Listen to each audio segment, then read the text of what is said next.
जेजुरी गड म्हटला म्हणजे सोन्यासारख्या पिवळ्या जर्द हळदीतली लावून निघालेला आपल्या डोळ्यासमोर येतो.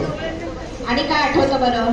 वाघ्या मुरळींचा उदो उदो, वाघ्या मुरळींनी केलेला खंडेरायाचा उदो उदो, हो की नाही? वाघ्या मुरळी आणि खंडेरायाचा उदो उदो. आता ह्या गडाबरोबर अजून एक आठवण जोडलेली आहे. ह्या गडाला 9 लाख पायऱ्या आहेत असं आपल्याला लोकसंगीतातनं समजते. मग खरंच असतील का या गडाला 9 लाख पायऱ्या? कारण 9 लाख पायऱ्या असल्या तर तो गड कितीतरी उंच असायला हवा, नाही का? पण मग ह्याच्यात मागे काहीतरी भावार्थ नक्की आहे. मग काय भावार्थ असेल?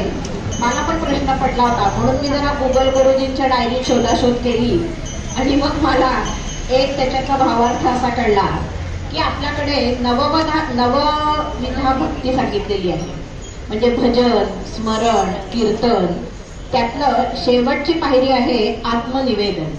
म्हणजे काय की संपूर्ण शरणागती घ्यायची आणि देवाच्या दर्शनाला जायचं. म्हणजे मग त्याचं खरं रूप आपल्याला दिसतं.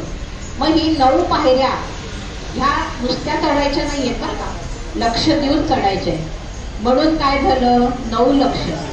आणि लोकसंगीतात ह्या 9 लक्षाचेच काय झाले? 9 लाख. म्हणून जेजुरी गडाला 9 लाख पायऱ्या आहेत.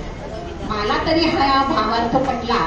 तुम्हाला पटलाय का नाही मला माहिती नाही, पण आजच्या दिवशी पटवून द्या माझ्यासाठी.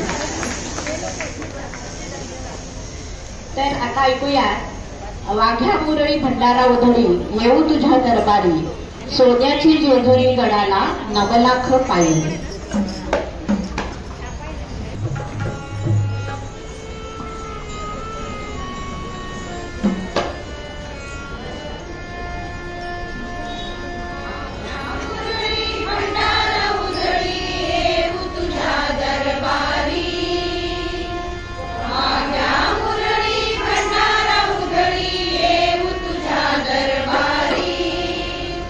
सोन्याची